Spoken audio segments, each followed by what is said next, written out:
गीतेमध्ये न्याय सांगत असताना कधी कधी दृष्टिक्षेप भयव्याप्ती हा सर्वांनिंद्रिय असतं तेव्हाच काही गोष्टी ऐकून म्हणायच्या असतात आणि काही गोष्टी पाहिल्याशिवाय मानायच्या नसतात. मग याच्यातली एक गोष्ट ज्या राजाची मातीत जाते त्याला हस्तिनापूरचं राज्य करण्याचा अधिकार नाही, तरी पण भावाने उदात्त अंतकरणाचा राजा हस्तिनापूरचा त्याला केलं. किती किती गोड कारभार असलो, पण त्याच्यामध्ये 24 लोकांनी नालायकपणा केला आणि यांचं घर फुटल्या गेलं. पांडवांना खूप त्रास झाला. त्या त्रासाची सीमा नाही. राहण्यासाठी व्यवस्थित घर नव्हतं.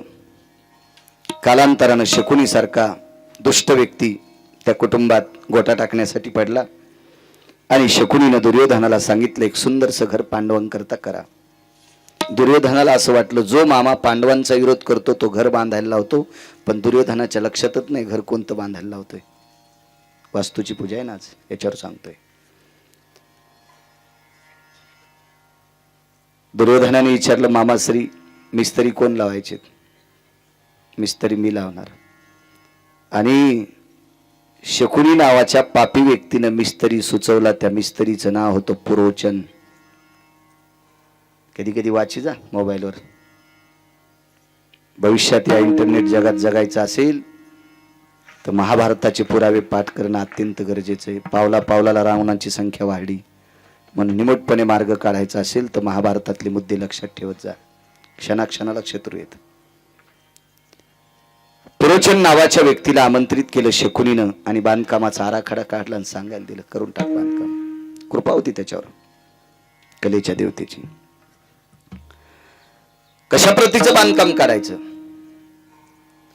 दगड किती, माती किती, चुना किती, वाळू किती, काय किती, हे सगळं किती.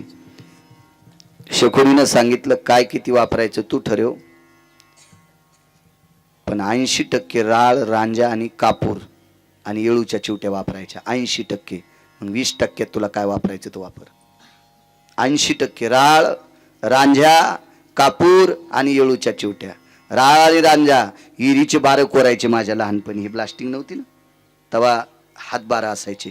पहारीनं माणसं बार कोरायचे, छिद्र करायचे आणि त्याच्यामध्ये ते राळ रांजा सगळं टाकून एका विशिष्ट प्रकारच्या झाडाचे कोळसे त्याची राख करायची आणि ते मग ते गुट्टे बारा असायचे. ही दारू ज्याला वापरल्या जायची ती दारू तिथं वापरली घर बांधायला. सुंदरसं घर तयार केलं. त्या घराला नाव ठेवलं लाक्षागृह. इतकं दिसायला घर सुंदर होतं, इतकं सुंदर घर होतं. बाकीच्या सर्वसामान्य म्हणजे पापाचा नाही पुण्याचा नाही विचार न करणारी अशी काही 10% वर्ग येतं.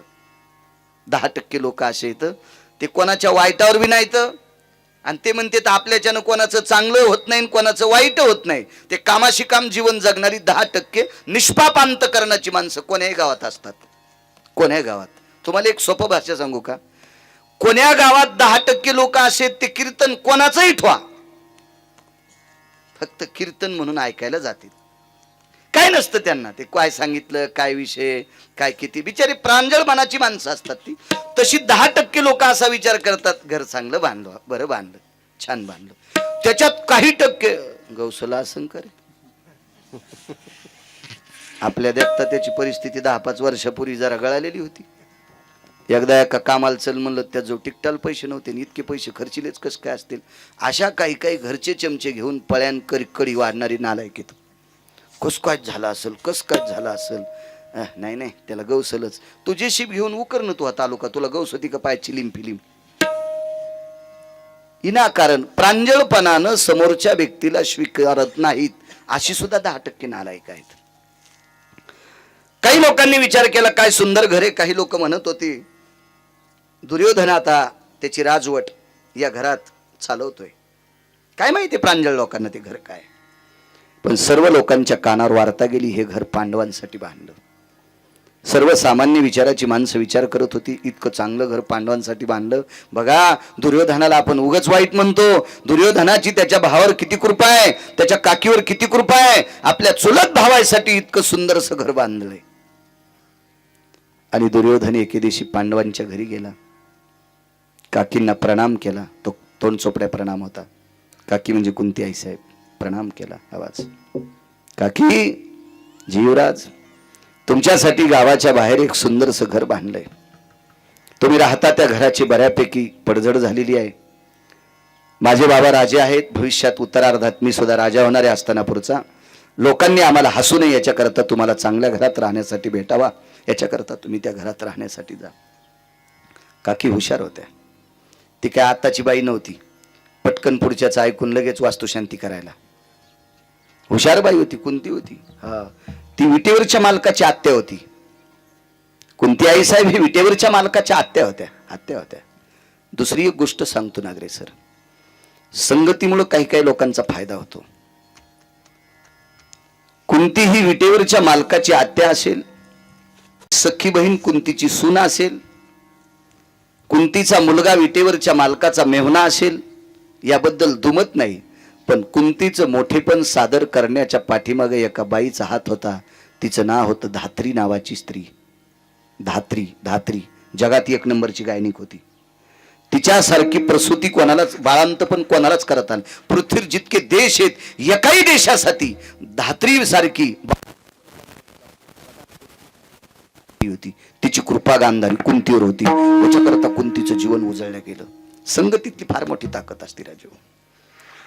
अहो, गांधारी सारखी फार मर्यादाशील स्त्री, हिच्यावर कृपा केली कांतीप्रिया नावाच्या दासीने. पांचाळ नरेशाची कन्या द्रौपदी, जिच्या भावाने 48,324 दाशा भांडे घासायला बहिणीला द्यावा अशोक बुवा, पण तिच्यावर कृपा केली सुप्रभा नावाच्या दासीने, मैत्रिणीनं. संगतीची ताकद फार मोठी असते. कुंती आई साहेबाला धात्री नावाच्या स्त्रीची संगती होती. धात्रीने विचारलं, राजकुमार कशा करता आल ते? गावाच्या बाहेरचं घर तुम्हाला राहण्यासाठी देत आहेत. हुशार धात्री होती. आईसाहेब एक बोलू काय ग? सुईच्या आणीवर बसेल इतकी माती न देणारा राजकुमार, सुच्छाग्र वयस्थित मृत्यू भाईजा आता हा.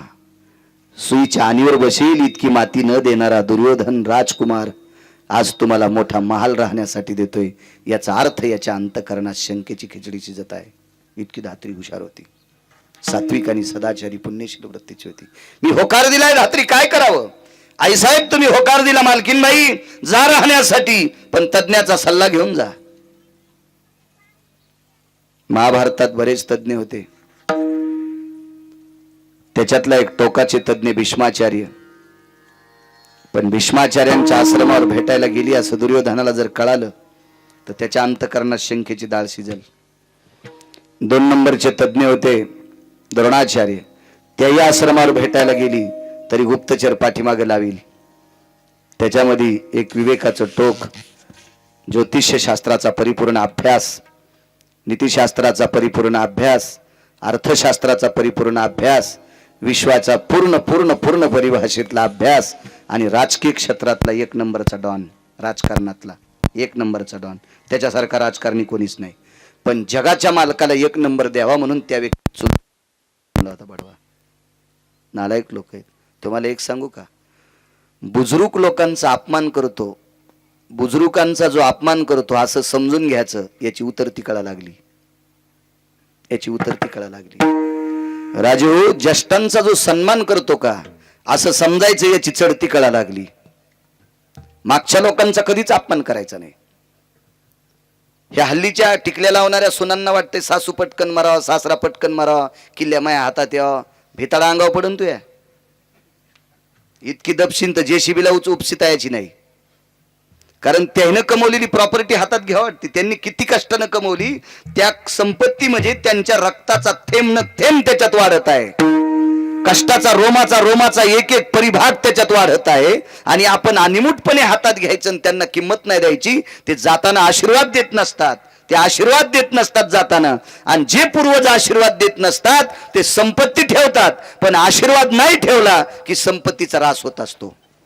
एक एक हात धरत जा बसलेल्या लोकांनी तसा हात धरायचा त्याला. पायपापाशी बसा एक एक माणूस. ए जीजी धर त्याला दर्शक, काय होत नाही. विडाला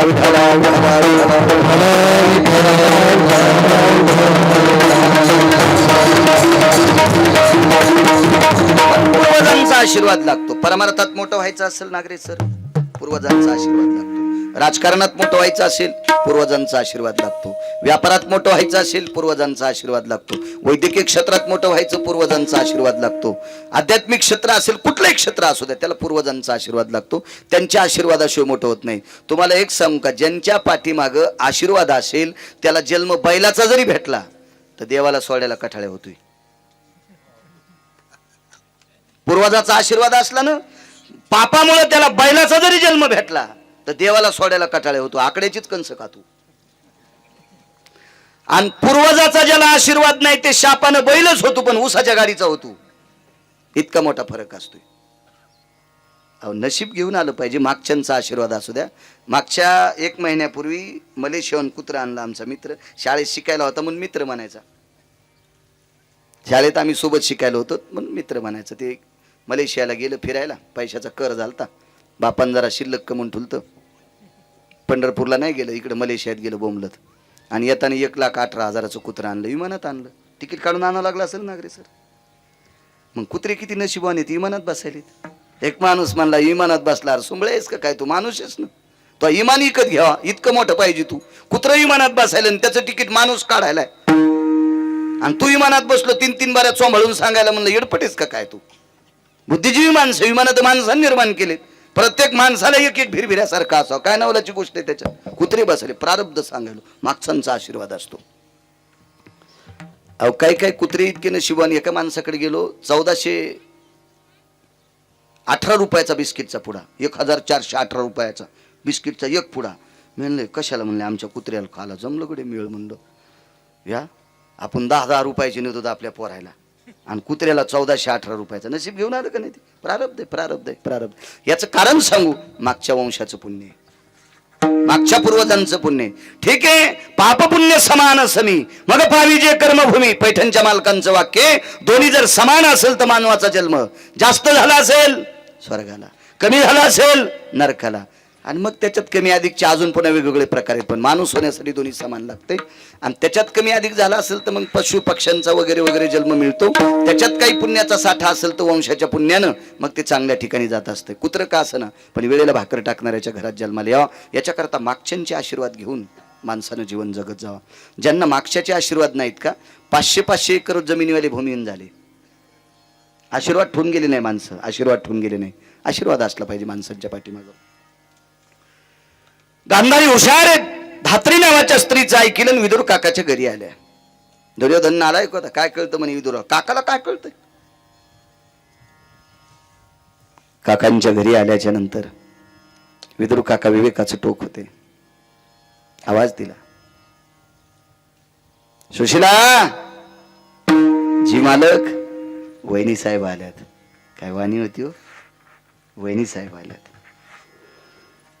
सुशिलाबाईने लागलीच बसायला, बोऱ्या टाकला.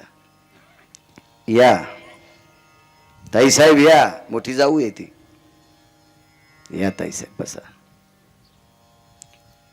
मोठी भाऊसाई या नात्याने काकाने प्रणाम केला. प्रणाम वहिनी साहेब, प्रणाम. काय काम आहे काका? एक विचारू? गेल्या 15 दिवसापासून दुर्योधन आमच्याकडे सारखे येतात आणि त्यांनी सांगितलं गावाच्या बाहेर बांधलेल्या घरात तुम्ही राहण्याकरता जा. तुझा विसर न व्हावा. तुकोबाराय देवाला मागतात, देवा मला तुझा विसर झाला नाही पाहिजे एवढं देऊन टाक. दोन्ही म्हणजे तुकोबारायचं वाक्य किती प्रमाण आहे ते सुद्धा, तुकोबाराय किती विवेक दृष्टीने मागतात ते सुद्धा, आणि वास्तूसाठी सुद्धा पोषक. या दोन्ही गोष्टी आपल्या कडव्यावर चलावा, म्हणजे अभंगाच्या बाजूला न जाता आपलं सगळ्या दोन्ही गोष्टीचं काम व्हावा असं कीर्तन करायचं. विठाला विठाला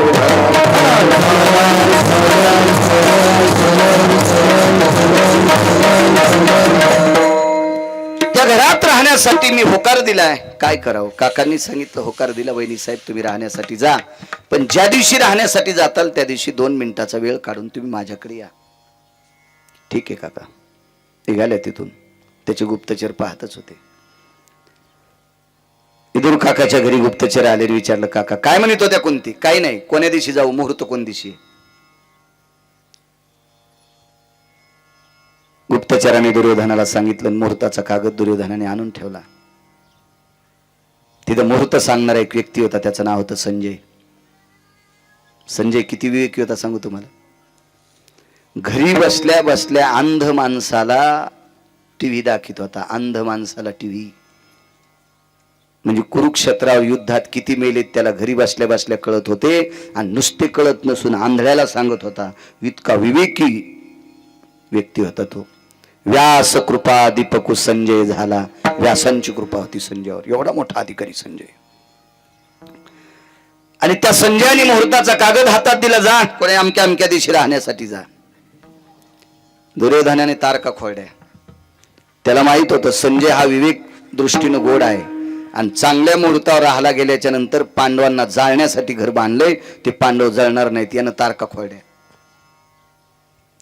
आणि चुकीच्या तारखा टाकल्या.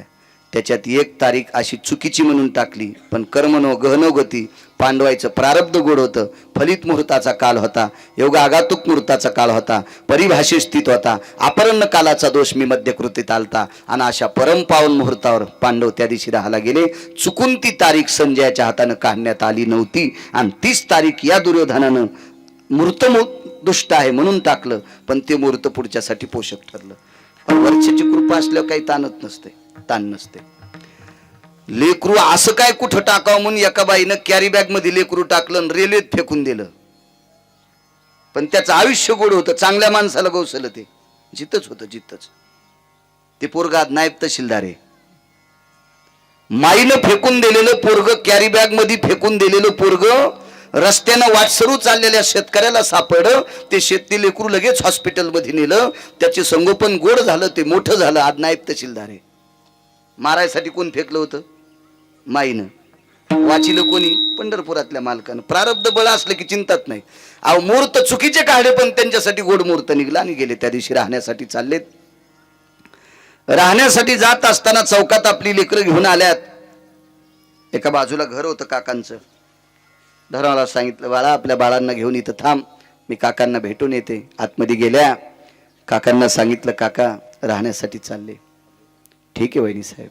आणि देवघरातली एक प्रतिमा काढली. ती प्रतिमा होती द्वारकाधीश कृष्ण परमात्म्याची.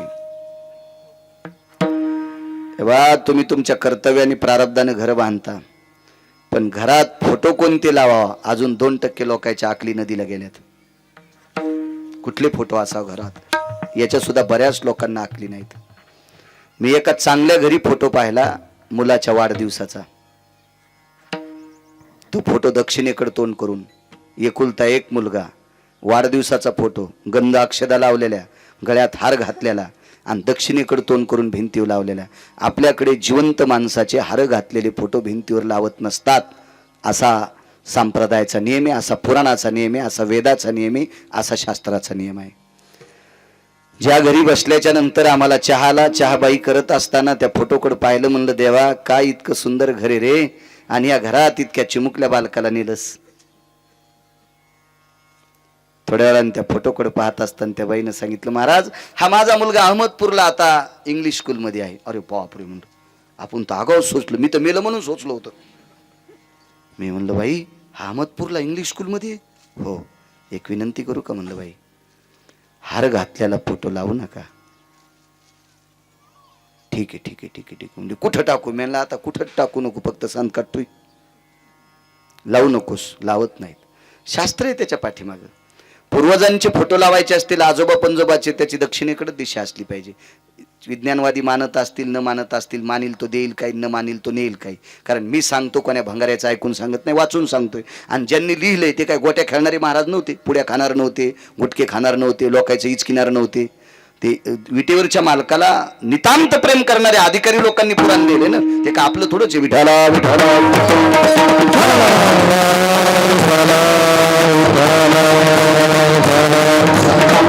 लोकांचं वाचून सांगतो. उद्या मला कॉलर धरून विचारू शकतो नागरे सर हे कशात लिहिलेलं आहे. विवेक संपन्न व्यक्ती बरं का. भांगाऱ्या भुंगाऱ्याने विचारले होतं उत्तर देण्यासाठी माझ्याकडे फार उत्तर आहेत, पण विवेक संपन्न व्यक्तीला आपण त्याचं उत्तर गोड देऊ शकतो. ते विचारू शकतात. या बा 1000 लोकांनी चांगलं म्हणण्यापेक्षा जाणकार माणसं एकानंच चांगलं म्हणावं, त्याचं नाव कीर्तन असतं. विठाला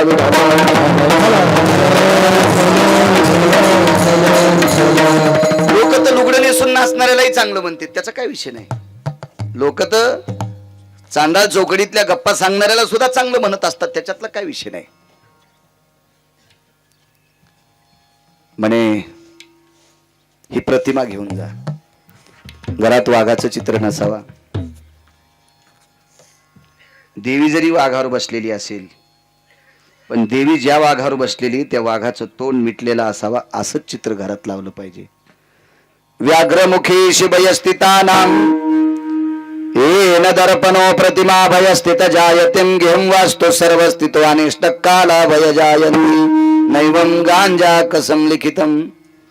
हे गांजावर नरांनी लिहिलेलं नाही, शास्त्रीय त्याच्या पाठीमागं. काही काही काही आवडतं. काय म्हणले, असं दवडणाऱ्या घोड्याचं चित्र असावं, लक्ष्मी घरात पळतच येत असती. सुंबळे आहेस का काय तू? घोड्याचं चित्र लावल्यावर घरात लक्ष्मी येत असती का? कामच. आता उद्या मी आज इथं नसतो आलो तर मग या परिसरात कीर्तन करता आलं असतं का? मला विचारलं असतं का नाही तुम्ही महाराज कसं काय नाही आले? ठीक आहे, हॉस्पिटलला बेडवर आहे, फोटो पाठवला असता, आजारी आमकय तमकय, काही एखादी दुःखद घटना घडली तितकं सांगता येईल. इथलं कीर्तन घ्यावं, त्या पलीकडच्या गावात कीर्तन करावं, पुन्हा या भागातले लोक तिथे किती मस्त आले असते आणि 100-200 घोड्याचे फोटो घरात लावले असते. काय फायदा झाला असता त्याच्यावर? असं काय नसते. त्याला कर्तव्य गोड लागते, कर्तव्य गोड. काही काही माणसाचा अंधश्रद्धेव इतका विश्वास, इतका विश्वास, इतका विश्वास, महालक्ष्मीच्या परेडमध्ये ह्या उष्ण देत नाहीत. लक्ष्मी जाती म्हणे त्याच्यात, लक्ष्मी जाती. मग महालक्ष्मीच्या पिरियडमध्ये उष्ण दिल्यावर जर लक्ष्मी झाली असती तर मी 12 महिने कीर्तन केलेच नसते. त्या दिवशी मूळ नक्षत्र असते, त्याच्यावर पूजा असती. तितक्या टायमात 2-4 सोयाबीनच्या शेंगा, 2-4 कापसाचे बोंड लोकांची चोरीतच राहिलो असतो ना. त्या सगळ्याची संपत्ती गिरगावकराच्या घरी दखल झाली असती. असं नसतं. हे नालायकपणाचा कळस आहे. विठाला विठाला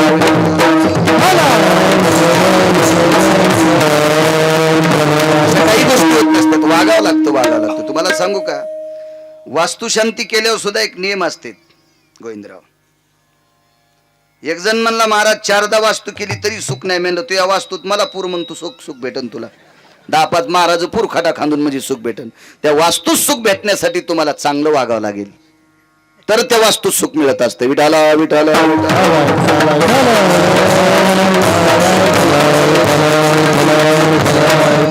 योग असा आला, ती प्रतिमा घेऊन जा. पदराखाली प्रतिमा झाकली. काकानी सासरू नैनानं खाली मान घातली, डोळ्यातून पाण्याचे थेंब टपकत होते. आदराने आपल्या वहिनीला प्रणाम केला आणि सांगितलं, वहिनी साहेब, तुम्हाला दिलेल्या प्रतिमेचा आदर करा, या प्रतिमेचा विसर पडू देऊ नका. तुमच्यावर माती शिपडायची ताकद कोणाची नाही, पण या प्रतिमेचा जर विसर पडला तर तुमची 5 वासरं वाचतील, याच्यात मला सुद्धा शंका आहे. अंतःकरणात धसका घेतला आणि विदुर काका घरी निघून गेले. सांगितलेल्या शब्दात खुणगाट बांधली. आईसाहेब घरी गेल्या.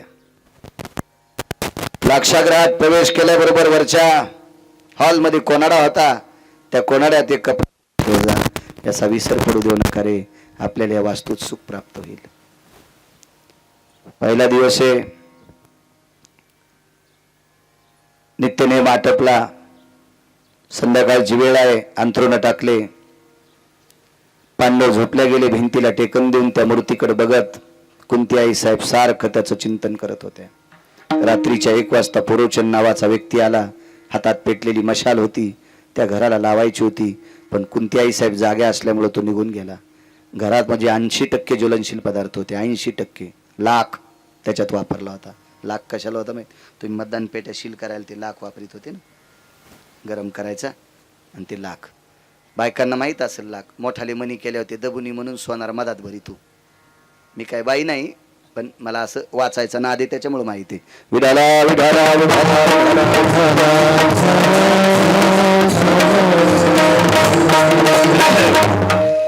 हे सगळी ज्वलनशील पदार्थ टाकून तयार केलेलं घर होतं.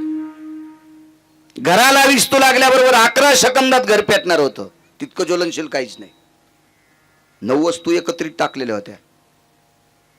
बॉम्ब सारखा भडका त्याचा होणार. 11 सेकंदात अशोभ घराची राख होणार. एवढे पदार्थ त्याच्यात होते. पण बाई जिवंत जागी आहे, बघते आपल्याकडे, म्हणून पुरोचन निघून गेला. बघता बघता 2-3 दिवस निघून गेले. रात्र जागून काढायची. रात्रभर त्याच्याकडे बघायचं. पहाटे ब्राह्मी मुहूर्त झाले की लोक उठायचे. आजूबाजूचे लोक सडा टाकायला उठले की न उठणं, आपल्या कामासाठी मग्न होणं. पण बाईच्या लक्षात आलं, आता मात्र एक ना एक दिवस या महालाला पुरोचन नावाचा व्यक्ती पेटवणार, आपण जळणार, आपली लेकरं जळणार. काकाने तर सांगितलं, याचा विसर पडू देऊ नका, आपलं काम साधेल. पुरोचन नावाच्या व्यक्तीला दुर्योधनाने आमंत्रित केलं आणि सांगितलं, पुरोचन लक्षात घे, 4 दिवस होऊन गेले, अजून आमची काकी आणि पांडव जळाले नाही. आज जर संध्याकाळच्याला नाही जळाले तर बेटा उद्या सकाळच्याला तुला फुकीन. दुर्योधनानं सांगितलं, मालक मी माझा प्रयत्न करतोय पण बाई झोपत नाही, मी त्याला करू काय? पण दुर्योधनालाही माहित नव्हतं आणि पुरोचनाला माहित नव्हतं झोपत नाही त्या अर्थी करते काय. नित्य सारखं त्याचं चिंतन करत होती. तुझा विसरण व्हावा असं सारखं त्याचं चिंतन करत होती. पण एके दिवशी कुंतीच्या लक्षात आलं, आजची रात्र आपण जागू शकत नाहीत. त्या दिवशी कुंतीनं स्वयंपाक केला तो पुरणपोळीचा. आपल्या 5 पुत्रांना पुरणपोळ्या वाढल्या. त्याच्यातला एक मुद्दा सांगतो राजे हो. वैकुंठवासी माधव महाराज मगर सांगायचे, कुंतीनं ज्या दिवशी लाक्षागृहात पुरणपोळीचा नैवेद्य केला, भगवंताच्या पुढे नैवेद्य ठेवला आणि 5 लेकराला पुरणपोळी वाढत असताना प्रत्येकाला सारखं तूप वाढलं.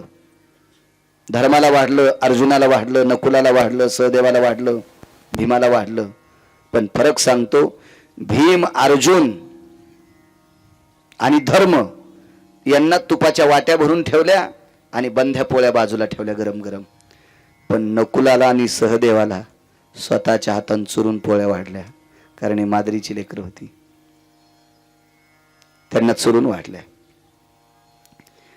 नकुलाने कुंती मातेनं पोळ्या चुरत असताना डोळ्यानं रडावा, आईला शंका येईल याच्याकरता नकुलाचा आणि सहदेवाचं अंतकरण रडत होतं. आपल्या आईच्या पश्चात आपल्यावर अतूट प्रेम करणारी माय आपल्याला सापडली, ती कुंती आहे. प्रपंचात लोकांनी चांगलं वागलं पाहिजे.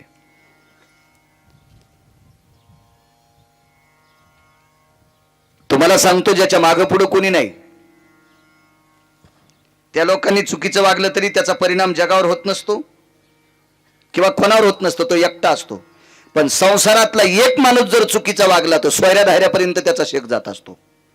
म्हणून प्रापंचिक जीवनातल्या माणसानं चुकीचं वागता कामा नये. तो कोणाचा तरी भाचा असतो, कोणाचा तरी मेहना असतोय, कोणाचा तरी काका असतोय, कोणाचा तरी भाचे जावाई असतो, कोणाचा मामे जावा, काय काय नाना प्रकारचे त्याचं नातं असते. तिथपर्यंत त्याच्या झळा पोहोचत असतात. म्हणून संसारातल्या माणसानं गोड वागावं. उदाहरणार्थ मी संन्याशी, आता मी चुकीचं वागलो तर काय मागणं पुढून फुफुटा उड, लोक बेदखल करतील, चल चल सरक बाजूला. पण मी चुकीचं वागल्याच्या नंतर कुठंतरी एक रक्ताचं नातं शिल्लक असतं, त्या नात्याला तडा जात असतो. अरे आपला लय विश्वास होता बाळ्यावर, पण बाळ्यानं तडा दिला, झालं त्यांचं अंतकरण तुटलं. म्हणून प्रपंचातल्या लोकांनी चुका करता कामा नये. त्याचा फार मोठा स्फोट होत असतो आणि त्या स्फोटामध्ये नाना प्रकारचं नुकसान होत असतं. म्हणून संसारातल्या लोकांनी अत्यंत गोड वागलं पाहिजे. उन्हाळे पावसाळे हिवाळे येत राहत असतात, कमी अधिकपणा येत असतो. निसर्गाचा जसा समतोल बिघडत असतो तसं माणसाच्या जीवनाचा सुद्धा समतोल खालीवरी होत असतो. सुख दुःख नाना प्रकारच्या गोष्टी पाठीमागे असतात आणि त्याला तोंड देऊन पुढे चालत असतो. त्याचंच नाव प्रपंचातला राजा म्हणत असतात. अहो, विश्वाचा मालक संसारात पडला, त्याला तरी संसारात कुठं सुख होतं? विश्व ज्याच्या ताब्यात आहे त्याला जगाचा बाप म्हणतात. अहो, 6 महिने 26 दिवस त्याची पत्नी राक्षसांच्या तावडीत राहती, त्याला काही सुख होतं का अशोक संसारात? त्यालाही संसारात सुख नव्हतं. महान शक्ती प्रभू जरी झाला संसाराचा दास, त्यालाही दुःख होतं संसारात. विटेवरच्या मालकाचं आपण चिंतन करतो, त्या मालकाला 16,108 पत्न्या, एका पत्नीचा राग, एका पत्नीला मालकाचा राग आला आणि वैकुंठ सोडून पंढरपुरात खाली आल्या. त्याला तरी संसारात 9 वेळेस लक्ष्मीने दुःख दिले. तर तुम्हा आम्हाला संसारात अविरत 100% सुख भेटेल याची अपेक्षा का करता? कारण संसार हा दुःखाचंच मुळे. फलकट तो संसार, संसार फलकटे, संसार दुःख मूळ, चौकडे विंगळ किंवा दुःख बांधवडी आहे हा संसार. आणि याच्यात सुखाची कल्पना करायची नाही, चालत राहते. संसार एक अशी गोष्ट आहे, संसाराने सुखाचं शर्ट घातलंय, दुःखानं सुखाचं शर्ट घातलंय, दुःखाने सुखाचं शर्ट घातलंय. आपल्याला वाटतंय सुखी आले, पण जवळ शर्ट काढा की आतून दुःखाचाच गोळा आहे. चालत राहतं. याच्यातून सुख प्राप्त करायचं म्हणजे समाधान मानित राहायचं, ती गोष्ट आहे. पण प्रपंचातल्या लोकांनी चुका करायच्या नाही, त्याचा स्फोट मोठा होतो. असो, अंतकरण रडत होता. आपल्याला किती सात्विक आणि सदाचारी पुण्यशील माय भेटली. लक्षात करा, द्वापार युगाला होऊन वर्ष किती झाले असतील? त्या कालाच्या वर्षाची गणना करा. आजही कुंतीचं नाव इथे घेतलं जातंय. त्याचं एकमेव कारण आहे, अशोक महाराज फक्त चांगलं वागणारी बाई अग्रेसर म्हणून तिचं नाव घेतलं जातंय. कधी कधी कधी कधी बघा, नाव चांगलं घेतलं जातं चांगल्या माणसांचं. हीच त्यांच्या पाठीमागची श्रीमंती आहे. पैशाचे बनलं तर आपले पोर आपल्या सरनाव टाकणारच नाहीत. आज याच्या मागं कोणी टाकले नाही, तिथून पुढचे कसे टाकतील? फक्त माणसाची जी उरत असते ती माणसाच्या चांगल्या वागण्याची कीर्ती, आणि ती गोड असली पाहिजे. जेवण आटपली, आग्रह करून जेव घातलं. जेवण झाल्याच्या नंतर धर्माने सहज विचारला, आई आज सण नाही, वार नाही, आज कशा करता पुरणपोळी केली? उत्तर काय द्यावं म्हणून चुकीचं उत्तर दिलं. धर्मा, आपल्या कोनाड्यात ठेवलेल्या विटेवरच्या मालकाची भगवान द्वारकाधीश कृष्ण परमात्म्याला आज पुरणपोळीचा नैवेद्य केला. याच्याकरता तुम्हाला पुरणपोळी. पाची लेकरं बाजूला गेल्याच्या नंतर त्या मूर्तीच्या पुढे डोकं ठेवलं आणि देवाला सांगितलं, देवा माफ कर रे. लेकरायला उत्तर काय देऊ याच्याकरता तुझं नाव घेतलं, माफ कर. पुरणपोळ्या तुझ्यासाठी केल्या नाही, केलत्या कशाकाटे? आज संध्याकाळी झोप लागल्याच्या नंतर पुरोचन महाल पेटून देणार आणि या महालामध्ये आपली लेकरं जळणार, आपण जळणार. उद्या भविष्यात आपल्याला ही लेकरं कधी पाहायला भेटतील? म्हणून जाता जाता या पवित्र हाताने मुलांना गोडधोड खाऊ घालून मरावा अशी अपेक्षा बाईच्या अंतकरणात होती. आपण वाचू शकत नाहीत. ती रात्र घातक होती. बघा, देवाचा विसर नाही पडला की त्या वास्तूत सुख प्राप्त होत असते. 80% घर ज्वलनशील आहे, 80%. पेट्रोलचा हौद बाजूला आहे आणि त्या हौदाच्या काठावर चूल पेटिलेली. कसं शक्य स्वयंपाक करणं? लाक्षाग्रहात राहणं म्हणजे पेट्रोलच्या हौदाच्या बाजूला स्वयंपाक केला इतकं घातक आहे, इतकं सोपं आहे. प्रत्यक्ष यमाच्या दारात राहिल्यासारखं आहे. हो, एका जाळीत वाघ बसला, बोरीची जाळी होती आणि त्याच बोरीच्या जाळीचा पाला खाला शेळी गेली आणि त्या बोरीच्या जाळीत कोण बसलेले? वाघ. सामान्य गोष्ट आहे ती. कशी वाचून येईन शेळी? ती ती ती अधिकार शक्ती तितक्या मोठ्या संकटात आपल्या 5 लेकरांना घेऊन कोणती त्या घरात राहत होती. बघा त्याचा विसर न पडण्याची ताकद. रात्रीचा 1 वाजलेला आहे. 12:30 वाजता एकदा पुरोचन गेला. 1 वाजता कुंतीच्या लक्षात आला आता आपले डोळे झाकतात. गेल्या 5-7 दिवसापासून डोळे उघडे ठेवून ठेवून ठेवून ठेवून ठेवून मुठीसारखी डोळी सुजली होती. लालबुंद डोळे झालेली होती. पापनं तर्र झालेली होती. डोळ्याला जे काही पुरवठा करणाऱ्या रक्ताच्या शिरा लालबुंद पडलेल्या होत्या. रात्रीच्या 1 वाजता आपल्या लेकरांची चेहरे उघडी केली आणि त्या कोणाऱ्यात देवळीत ठेवलेल्या प्रतिमेच्या जवळ गेली. देवाला सांगितलं, देवा मला नेलंच तरी हरकत नाही रे, पण या 5 लेकराला वाचव रे. हे भजन करणारी पोर आहेत तुझी, वाचव रे यांना, वाचव.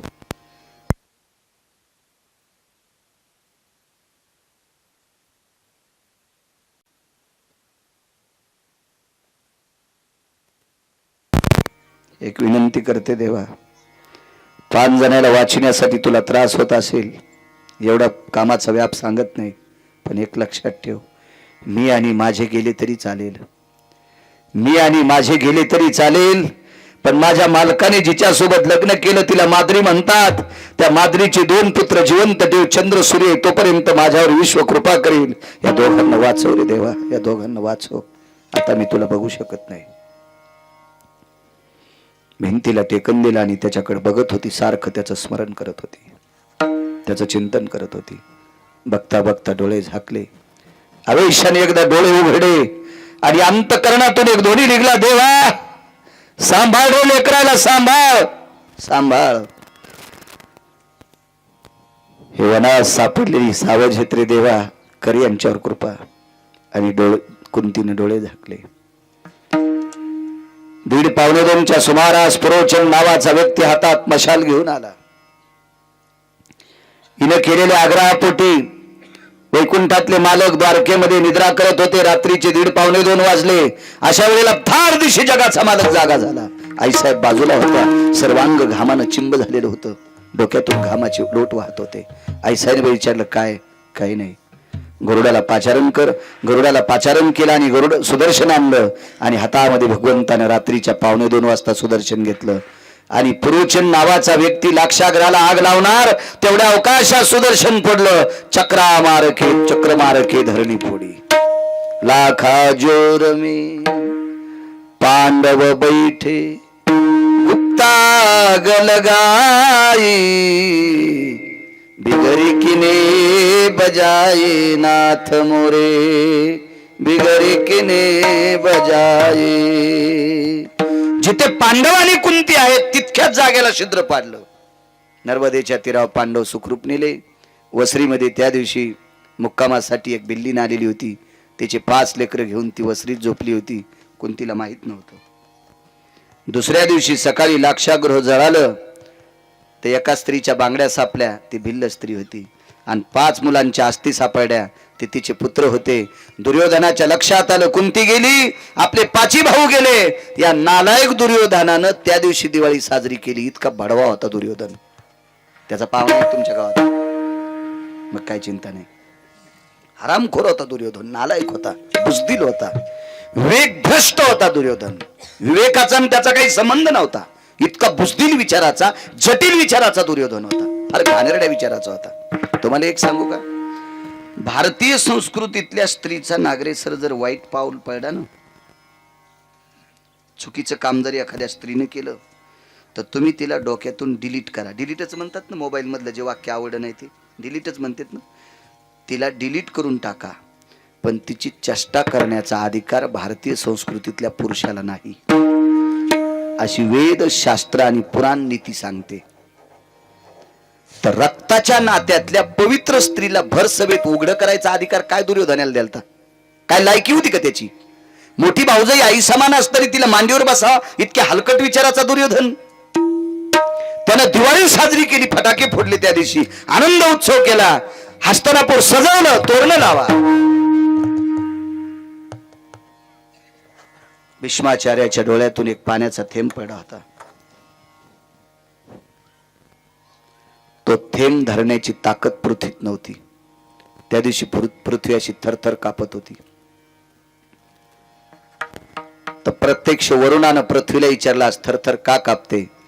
द्रोणाचार्यासारखा, भीष्माचार्यासारखा सात्विक ब्रह्मचारी, अशा ब्रह्मचार्याला एक प्रकार बघून दुःख झाले. त्या दुःखाचा जो थेंब पडलाय, ह्या थेंबाचा क्रोध एके दिवशी इतका उद्वेगाला जाणार, म्हणून 18 दिवस युद्ध त्याच थेंबापासून झालं. ते कायमस्वरूपी राग चालत होता, कायमस्वरूपी. चांगल्या माणसांना जी गोष्ट सहन होत नसती का, तिचं पाप फेडावं लागत असतं. एक लक्षात ठेवा, मुद्दा सांगतो. आपल्या बापदाद्यांनी 72च्या दुष्काळात एक टाइम जेवून आपल्यासाठी जमीन कमिली, आपल्यासाठी घरं बांधले, संपत्त्या ठेवल्या, 4-2 रुपये ठेवले. ते कधी कधी गोव्याला गेले नाही, कधी कधी हनीमूनला गेले नाही, त्याने चुकीच्या ठिकाणी 1 रुपया खर्चिला नाही. लेकरं बरं होईल, आनंदाचं सुखानं त्यांचं जीवन जगल यांच्याकरता त्यांनी 4-4, 5-5 लुगडे नेसले नाही, 2च लुगड्यावर संसार केले. कामं करायचे असेल तर 2-3 थिगडाचं लुगडं नेसलं. अशा परिस्थितीत बापानं गाठी मारलेलं धोतर नेसलं, साधा पिळा पडलेले पटके घातले. अशा परिस्थितीत संपत्ती कमवावा आणि त्या पोरानं बायकोच्या फॅरनलवलीसाठी केळीचं ढेलं इकावा. काय मरताना आशीर्वाद देईल ते म्हातारं? दुःख वाटेल का नाही त्याला? मग तसं आपण एखादी चुकीची गोष्ट केल्याच्या नंतर आपल्या पूर्वजांना, अधिकारी लोकांना त्याचं दुःख वाटत असतं. हे दुःख भीष्माचार्याला ज्यावेळेला वाटलं, त्या थेंबाचा उद्रेक झाला. 18 दिवसाचा युद्ध प्रसंग. अजून 9 कारण आहेत त्यासाठी, पण पुढे बघू. बैल 2 जमीन 300 एकर कशी नांगरता येईल? जसं तो मला बोलता येईल तितकं बोलेल ती. पांडव तिकडे सुखरूप गेले. माझ्या तुकोबराने विटेवरच्या मालकाला विचारलं, प्रभू एक विचारू? पांडवाला जाळण्याचा प्रयत्न कोणी केला? सख्या चुलत भावानी. रात्री झोप तू स्वतःची मोडून का घेतलीस? ब्रह्मांडाच्या मालकानं सांगितलं, तुकोबराय, ज्या बाईच्या हातात विदुर काकानं माझी प्रतिमा दिली त्या दिवसापासून तिच्या अंतकरणात, तिच्या ध्यानात मी होतो. माझा विसर तिनं पडू दिला नाही, आणि माझा विसर ज्या माऊलीनं पडू दिला नाही, तिचे लेकरं जर लाक्षागृहात जळाले असते तर मला कारुण्य सिंधू कोण म्हणलं असतं. सिंधू म्हणजे समुद्र. मला कारुण्याचा सिंधू, कारुण्याचा सागर ही उपमा आहे. आणि जिनं माझं ध्यान करावा, तिचे लेकरं जर एका लाक्षागृहात जळत असतील तर मला लावलेली समुद्राची उपमा ही गौण आहे, ही खोटी आहे. गुणगाई नावडी. तेव्हा तुझा विसर न पडल्यामुळे इतका फायदा. पुन्हा एक पुरावा सांगतो तुम्हाला. तेव्हा कुंतीनं देवाचा अशोकबा विसर न पडू द्याल्यामुळं लाक्षागृहातून वाचिलं. एक मूर्ख माणूस, एक नालायक माणूस एका बुजदिल माणसाच्या संगतीला लागून त्यानं लाक्षागृह पेटीत होता. पुरोचन हा हरामखोर मिस्त्री होता. बांधकाम क्षेत्रामध्ये 14 लोक आले. त्याच्यात 1 नंबरचा व्यक्ती असेल विश्वकर्मा महाराज. 1 नंबरचा, 1 नंबर, कलेची देवता विश्वकर्मा महाराज. रावणाची लंका ज्यांनी बांधली ते विश्वकर्मा महाराज. सुदाम देवाचं सोन्याचं गाव ज्यांनी बांधलं गुरुजी ते विश्वकर्मा महाराज. आणि बाकी अशी काही लोक होती. 14 पैकी हे एक. मधला घरी गेल्यावर पहा सगळ्या गोळ्या एकट्या घेत जाऊ नका, रिॲक्शन येत असते.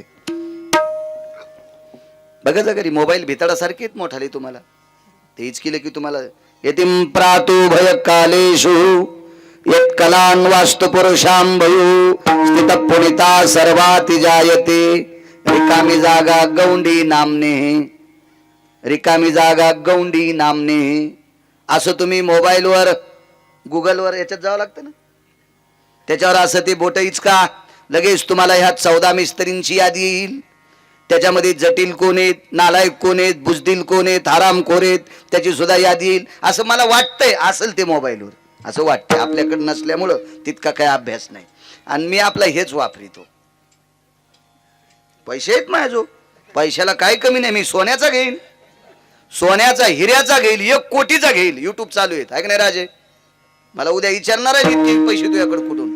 निष्ठेनं शेती करतोय पाठ्या, काही कमीच नाही ना. याचा सांग उत्पन्न नाही. सगळ्या तुरी घातल्या तर मस्त मोबाईल येईल.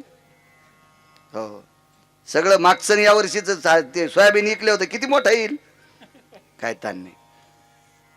मागचं ठुल्यामुळं चांगला बोकना बसला. हसवाल नाही का तुम्हाला. दुसऱ्याचं घर पेटल्या मस्त शेकाता नाही का, आणि तुमच्यातल्या कोणीच नाही ठुलं का. आम्हालाही कळत आहे ना कोणाकोणाचं राहिलं. ज्याचा चेहरा पडला ते महेश सोबती आहेत विठाला.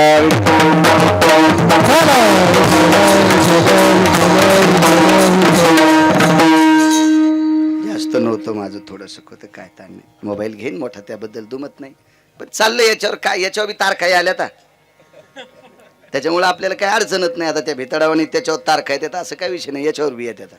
हे भेव वाटतं बघा त्या मोबाईलचं, दुसरं काय नाही. ते तुमचे मोबाईल जरा बदमाश आहेत. हे पतिवर्ता मोबाईल आहे. तुमच्या मोबाईलचा काही भरोसा नाही. तुमच्या मोबाईल मध्ये जे येऊन ते येतंय. तुम्हाला जे पाहायचं नाही ते येतं की नाही नागरे सर, येतंय त्याच्यावर. तुम्ही पाहत नसताल ते भाग सोडून पण येतंय. कधी कधी तुमचं जे जाऊन ते बी लोकांना जातंय. चुकीचं बटन दाबल्यावर याच्यात काही येतं नाही, कोणाला जात नाही. कशाला आपलं हेच वापरायचं, कशाला म्हातारपणी गाऊन घालायचं. आता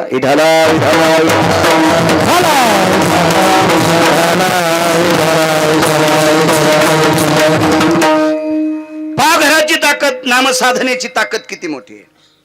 नालायक व्यक्ती घर पेटवत होता अशोक बुवा, त्याच्यातून वाचीला असेल नवल नाही. एका व्यक्तीचं घर एका भजन करणाऱ्याने पेटिलं. त्याच्यासारखा भजन करणारा जगात कोणी नाही. बरं जगात कोणी नाही. तो भजन करणारा किती श्रेष्ठ आहे. अरे तो भजन करणारा किती श्रेष्ठ आहे हे आळंदीतल्या मालकाकडून ऐकायचं. तो भजन करणारा किती श्रेष्ठ आहे ते देहूतल्या मालकांकडून ऐकायचं. तो भजन करणारा किती श्रेष्ठ आहे माझ्या पैठणच्या मालकाकडून ऐकायचं. उद्याची वारी आहे पैठणच्या मालकांची. जा वारीला, जा राजू, अशा संतांच्या वाऱ्या कर जा. आपल्या बाकीच्या वाऱ्या मिटत येतात. हो ह्या संतांच्या वाऱ्या नाही केल्या की ते लय वाऱ्या मागला इथं. हो पोरग झाल्यापासून दवाखान्याच्या वाऱ्या. हो काही काहीच्या पोटात येतापासून दवाखान्याच्या वाऱ्या आहे का नाही. ह्या वाऱ्या मिटावा, भांगाऱ्या वाऱ्या मिटावा याच्याकरता संतांच्या वाऱ्या करायला पाहिजे. झालं पाहिजे वारीला. हाय जवळ आहे. काय होतं आपल्यासाठी 4 पर्वणीपैकी 1 पर्वणी आहे पैठण. केलं पाहिजे. उद्या टप्प्यात एक जास्त लांब नाही काय नाही, जवळ जाऊ शकता. घरातल्या एका माणसानं जायचं, सगळ्याला त्याचं पुण्य भेटत असते. वारीला गेलं पाहिजे. अनन्यसाधारण महत्व आहे वारीचं, फार मोठी ताकद आहे. राजे हो उद्या दुपारी 12 वाजता पंढरपुरातला मालक कावडीनं घागर टाकायला पंढरपूरला येतोय. उद्या पंढरपुरातले मालक पैठणला एक कावड टाकण्यासाठी येते. एक कावड. राजे हो त्या मालकाचं वारं ज्या संताला लागलं असेल त्याच्या पायाखालची धूळ जरी आपल्या अंगावर आली तर आपल्या जीवनाचं सोनं होत असते. कधी कधी चांगल्या ठिकाणी गेलं पाहिजे. हो अशा देवाईकडे जा की जिथे ज्या ठिकाणी देवाचं वास्तव्य असतंय, अधिष्ठान आहे संतांचं, त्या ठिकाणी गेलं पाहिजे. योग असा आला, एका निष्ठावंत वारकऱ्यानं घर पेटिलं. तो वारकरी किती मोठा होता. योनी जन्मला मरकट वैष्णवा माझी अतिश्रेष्ठ, हनुमंत म्हणावया कनिष्ठ, ऐसा पापिष्ट कोण आहे. तो वैष्णवा माझी अतिश्रेष्ठ पैठणच्या मालकांचं वाक्य, सर्व वारकऱ्या श्रेष्ठ मारुतीराय. ध्वजस्तंभावरी वानरू मूर्तिमंत शंकरू. प्रत्यक्ष शंकर मारुतीराय. शरण शरण जे हनुमंता तुम्हालो रामदूता. देहूतले मालक ज्या मारुतीरायला शरण जातात ते मारुतीराय किती अधिकारी, ते वैष्णवात अतिश्रेष्ठ, ते प्रत्यक्ष शंकर आहेत, एक नंबरचे वारकरी आहेत. धर्मानाम पवित्रयो धर्म संन्यासो पवित्रा. पवित्र रक्तांबरांगाला वेडून घेतलेला संन्यासी, आणि त्या संन्याशाने एक जणाचं घर पेटिलं. एक जणाचं घर पेटिलं. नाही जळालं, ताकद कशाची? तुझा विसर न व्हावा. मारुतीरायनं एका घराला शेपटी अशोकवा लावल्याच्या नंतर 550 घरं जळत होते. 550 घरं भोवतालची जळत होते. पण या व्यक्तीच्या घरावर 4-5 बाऱ्या शेपटी टेकली, त्याचा कलरही जळाला नाही. गोविंदराव, कलर नाही जळाला, कलर नाही जळाला. धर्माची पताका नाही जळाली. दारातलं तुळशीवरून लावून जशाल तसं राहिलं. ताकद कशाची होती? माझे देहूतले मालक सांगतात ते घर मारुतीराय जाळत होते, पण घर जळालं नाही. का म्हणे अग्नी झाला से शीतळ प्रतापे सबळ नामाची. गिरगावकरांचं वाक्य काय? देहूतल्या मालकांचं वाक्य. तुका म्हणे अग्नी विस्तू झाला से शीतल, पण प्रताप कशाचा होता? प्रतापे सबळ नामाची. अख्खी लंका जळाली, अख्खी लंका. एक शपथ पुरावा आहे हा, मी तुम्हाला संतांचा सांगितला. एक शपथ पुरावा. आग लगी लंका में हलचल मचाई, विभीषण की कुटिया कैसे बचाई रे, कैसे बचाई. वाह, तुम्ही वाजिल्यामुळे म्हणता आलं. मला कुठं गाता येते? गाणारी ही लोक रत्न आहेत, आपल्याला थोडंच येते. अख्खी लंका जळाली पण बिभीषणाचं घर जळालं नाही. का? त्या घरामध्ये बिभीषण विटेवरच्या मालकाचं चिंतन करीत होता, चिंतन करीत होता, चिंतन करीत होता. तुकोबराय सांगतात, देवा एका निष्ठावंत वारकऱ्याच्या पाया मी पडतोय. शरण शरणजी, त्या मारुतीरायाच्या पाया मी पडतोय. ते नुसते संन्यासी नसून भक्तीच्या वाटा माहित येतात. निष्ठावंत वारकरी येत. मग अशा निष्ठावंत, पुरोचन नालायक होता, त्यानं पांडवाला पेटून दिल्याच्या नंतर पांडव वाचिलेच नवल नाही. अरे निष्ठावंत वारकऱ्याने एक जणाचं घर जाळायचा प्रयत्न केला, तरी पण त्या घरातली माणसं तू जळू दिली नाही. याचं कारण काय? तर भगवंताचे डोळे सासरू नयन, म्हणजे डोळे पाण्यानं पाणवले. आणि विटेवरच्या मालकानं सांगितलं, तू कोबराय त्या घरात बसून बिभीषण माझं चिंतन करीत होता, माझ्या नामाचं भजन करीत होता, माझा आठव करीत होता, माझं स्मरण करीत होता, म्हणून ते घर जळालं नाही. तुकोबाराय म्हणतात, देवा मग तुझा आठव केल्याच्या नंतर, तुझं स्मरण केल्याच्या नंतर, तुझं विस्मरण न होऊ देण्याचं काम त्यानं अंतकरणात ठेवलं. मग बिभीषणाचं घर जळता जळता वाचितोस, मला तरी दुसरं देतोस कशाला? म्हणून पुन्हा पहिलं तुझा विसर न व्हा. अशोक भाऊ, आपला टाइम संपला, तरी पण 10 मिनिटं घेतो. अजून एक घराचं चरित्र सांगतो, मग पूर्ण येणार. अशी 44 चरित्र आहेत घराचे. तुमच्या आशीर्वादाने मी वाचिले, नाही तर माई काय ताकद आहे. आणि ते पण मला कंबर बांधल्यावर सांगता येते. तुम्ही घरात गेल्या विचारताल तर माझ्यात आणि येड्या बाळ्यात काहीच फरक नाही. ते फक्त इथं कंबर बांधली की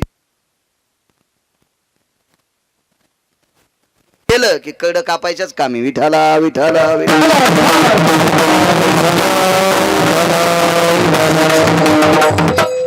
एका घरामध्ये 14 माणसं झोपलेली.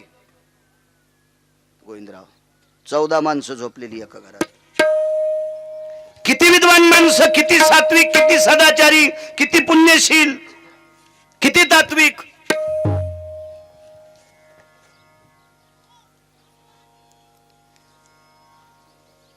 त्या घरातली माणसं भजन केल्याशिवाय पाणीच पित नव्हती.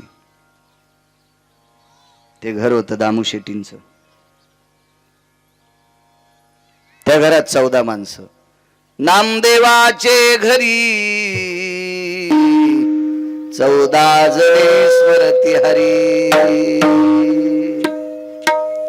14 14 लोक नामदेवरायच्या घरी भजन करायचे. घरातली 13, ही 14 माणसं सगळी 14.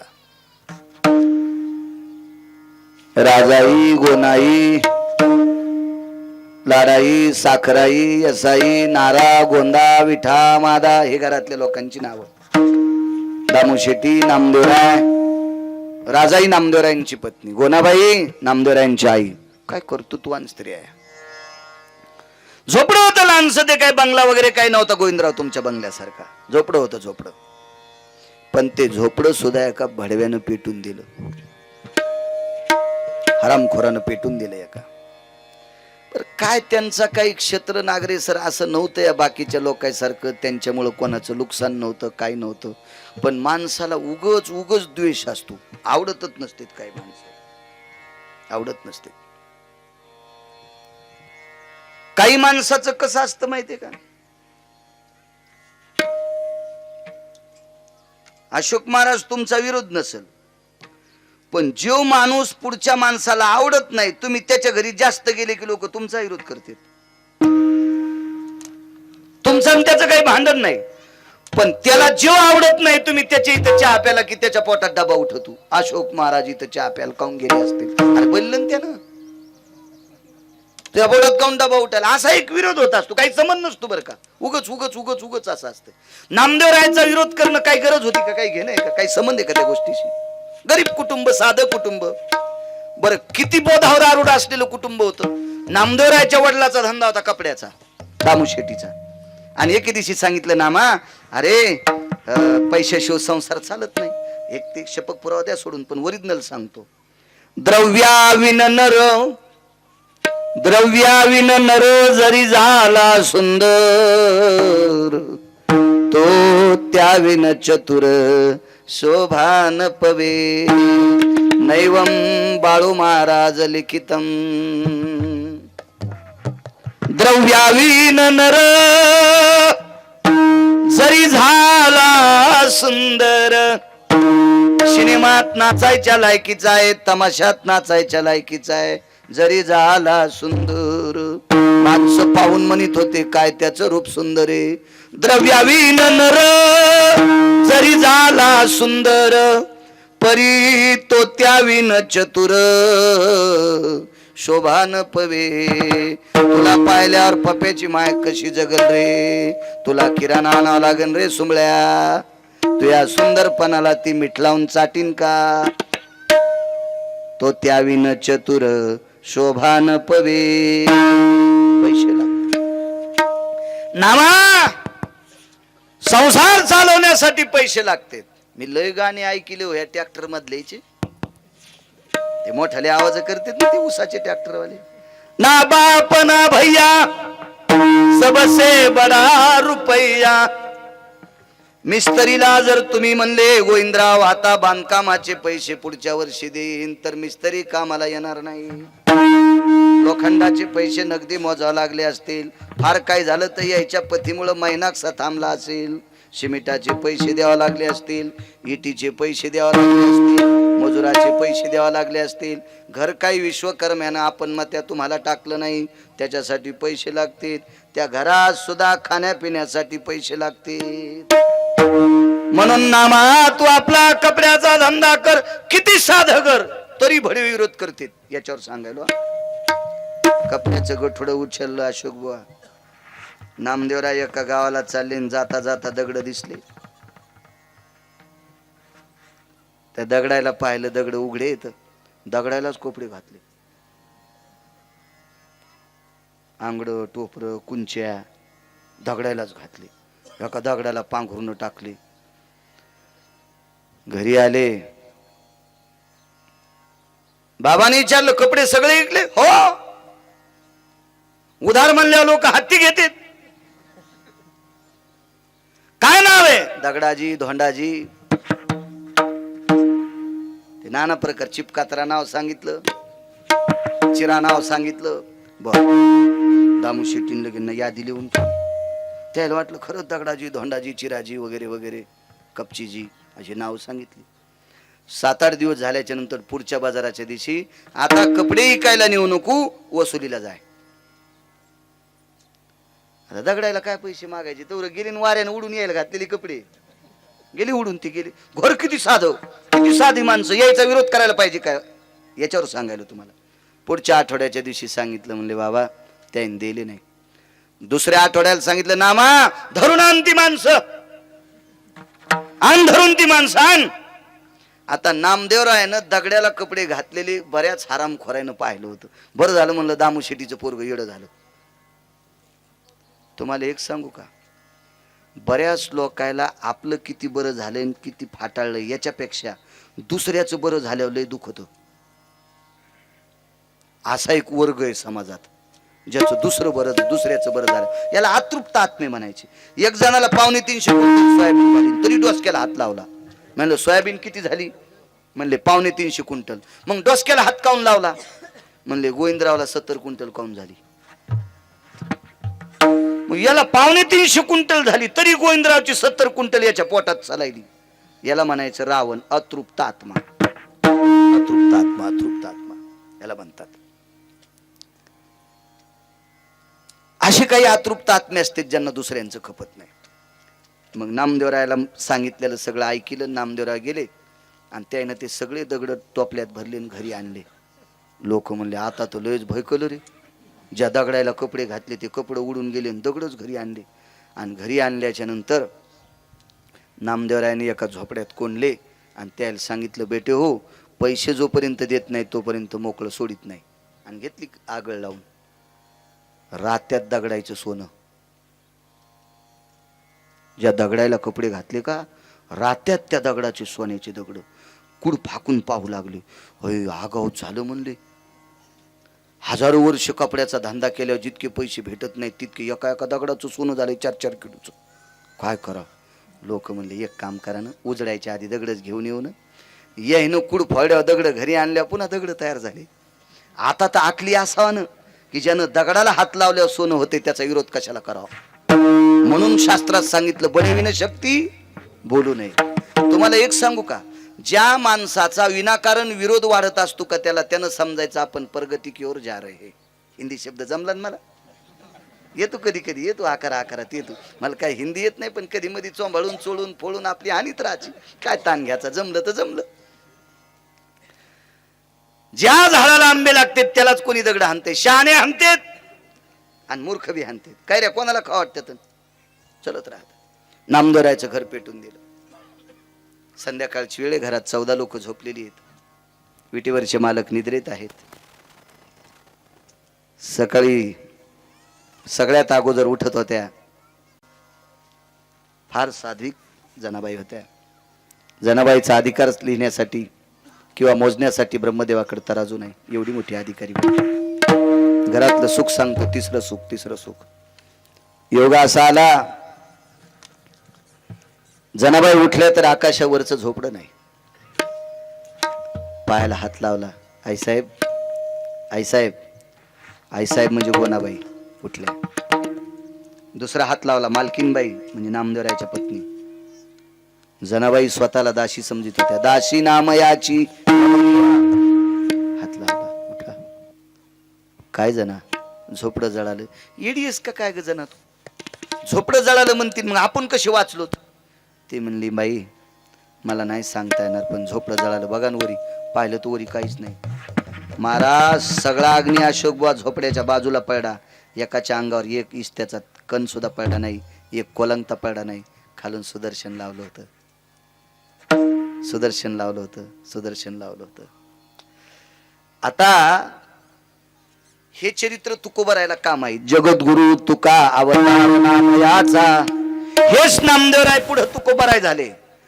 आणि तुकोबाराय देवाला विचारतात, देवा नामदेवरायाच्या घरामध्ये 14 माणसं झोपलेली असताना झोपडं पेटलं, झोपडं जळाल्या वीस तू कुठे पडत असतो. मधातच पडणार ना, पण या झोपड्याचा इस्तू बाहेर पडला, माणसाच्या अंगावर नाही पडला. तुकोबाराय देवाला विचारतात. तर विटेवरच्या मालकाने हिंद मित्रांनो, सोबत तुमचा आजचा आपल्या व्हिडिओमध्ये. माझं नाव आहे सचिन. त्याच प्रकारचा आपला व्हिडिओ फक्त ॲडसन मॉनिटाईजसाठी होणार आहे, त्यामुळे जास्त काही व्हिडिओ लक्ष देऊ नका. आधीचा जो व्हिडिओ भेटलो तेवढाच ठीक होता, याच्यानंतर काही बघू नका तुम्ही. की आपल्याला थोडं काम करायचं आहे. आपलं एका आर्टिकलवर काम चालू आहे. बघू शकता आर्टिकल आपण लिहिलेले आहे. बघू शकता हे आता पब्लिश होणार आहे. याची रँकिंग स्कोअर आपल्याला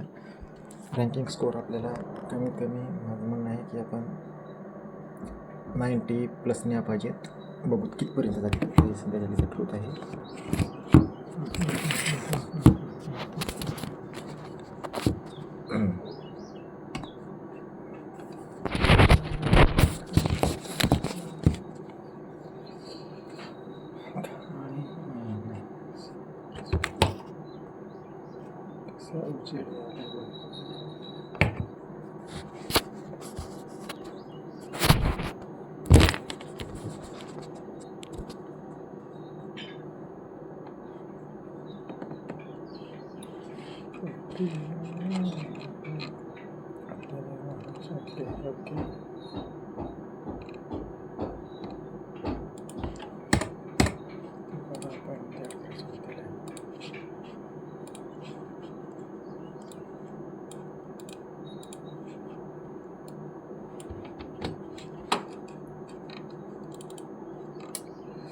तर मित्रांनो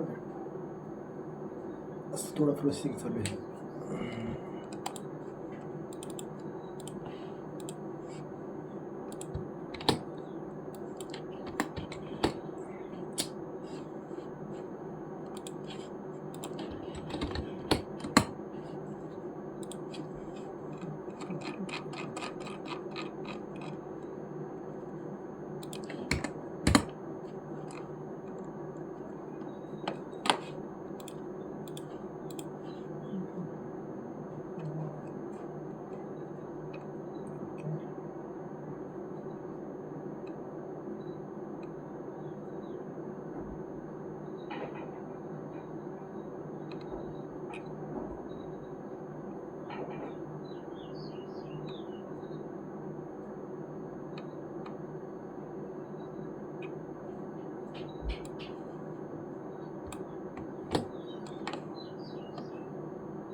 तर मित्रांनो त्याच्यानंतरच्या ब्लॉगमध्ये बाय चेंज